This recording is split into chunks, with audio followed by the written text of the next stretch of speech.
o conhecimento e a apuração da falta, o empregador tem que aplicar imediatamente aquela pena. Conheceu a falta, apurou a falta, a despedida por justa causa deve ser imediata, sob pena de perdão tácito. Agora, lógico, há uma discussão, tanto na doutrina quanto na jurisprudência, qual é o tempo para caracterizar ou descaracterizar a imediatidade ou imediaticidade. Não há um critério, cai na casuística, no caso concreto, é o magistrado que vai ter que analisar. Mas o ideal é, conheceu, apurou a falta, tem que aplicar a despedida por justa causa imediatamente. Continuando, um outro requisito importante mencionado pela doutrina é o que a gente chama de non bis in idem, ou proibição do bis in idem. E o que é isso? É a proibição da dupla punição pelo mesmo fato. Ou seja, o empregado praticou uma determinada falta. Vai lá o empregador, aplica, por exemplo, a suspensão. O empregado volta da suspensão, o empregador fala, quer saber de uma coisa? Aproveitando o ensejo, eu vou te dispensar por justa causa. Certo ou errado? Errado. Está errado pela proibição do bis in idem ou pelo non bis in idem. Tudo bem? Próximo requisito. Eu tenho que ter uma vinculação entre a penalidade aplicada e a falta. E nessa linha também de raciocínio, eu não posso ter uma alteração prejudicial de penalidade aplicada. Querido telespectador, deixa eu explicar melhor o que é isso. Vejam bem, imagina que, por exemplo, em uma determinada falta, num primeiro momento, o empregador decide suspender.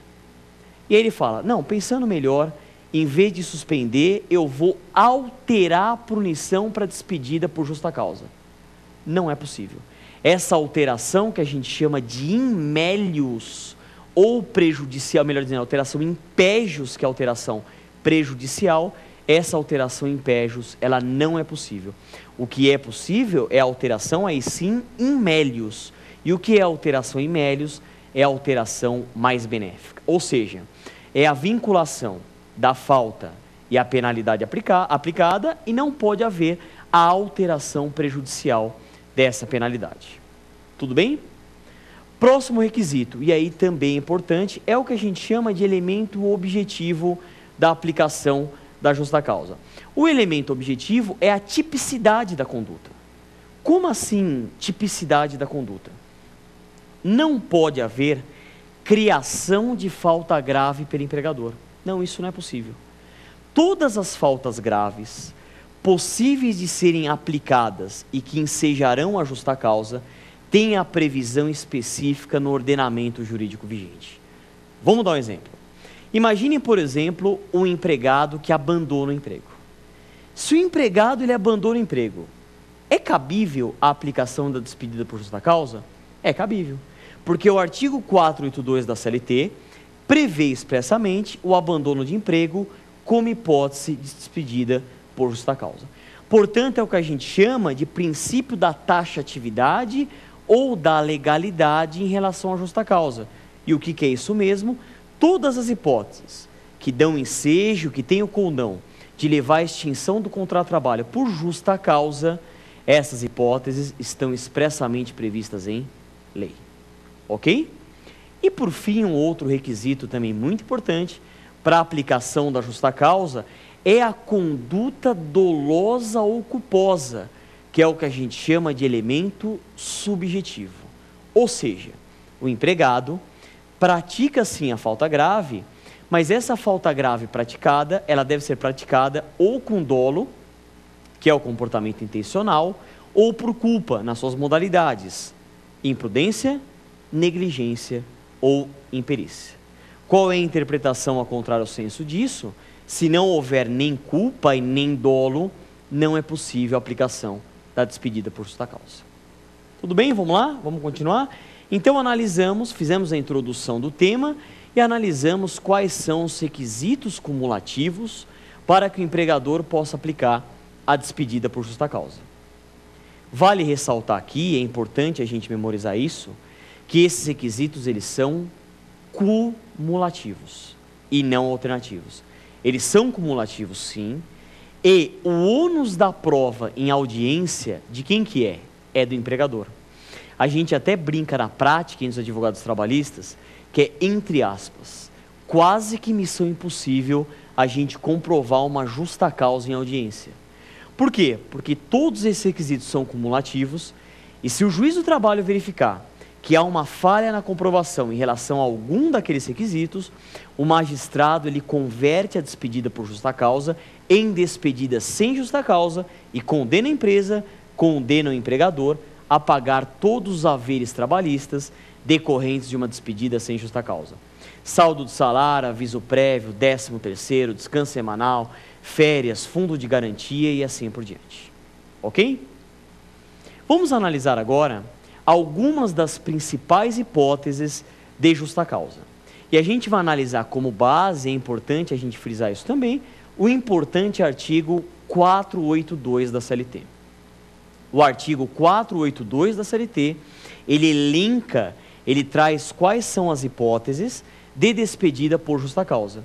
E como nós vimos, a República Federativa do Brasil adotou o sistema taxativo ou legalista, ou seja, todas as hipóteses deverão estar expressamente previstas em lei.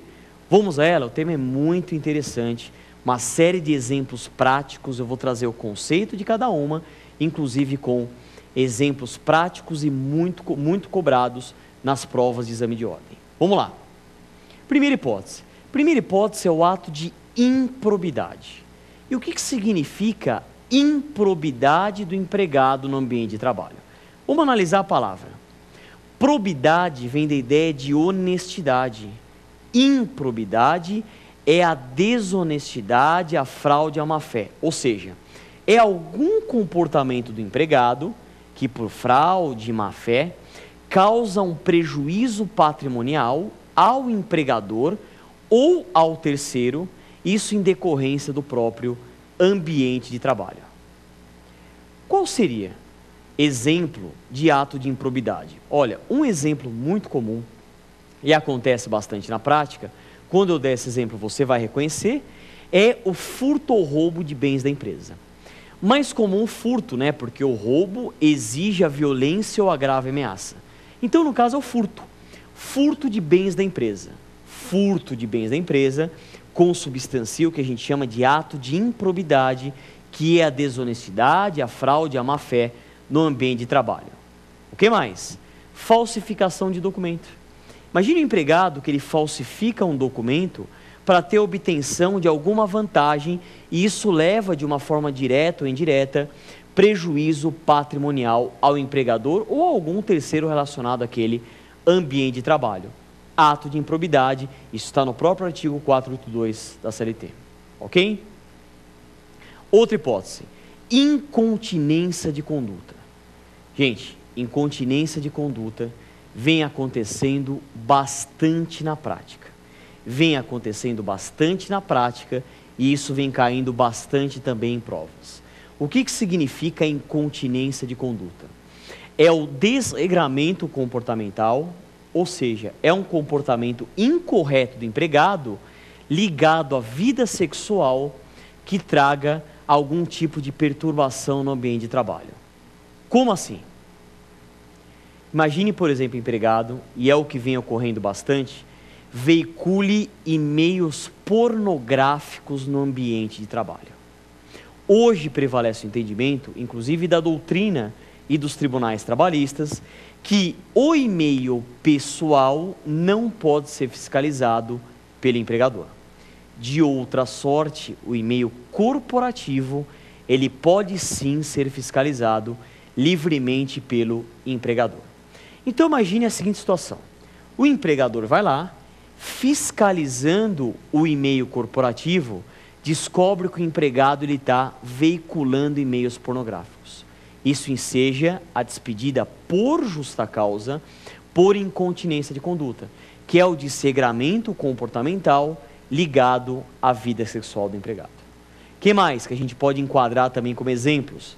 Atos de pedofilia, assédio sexual, atos de pedofilia, assédio sexual ensejam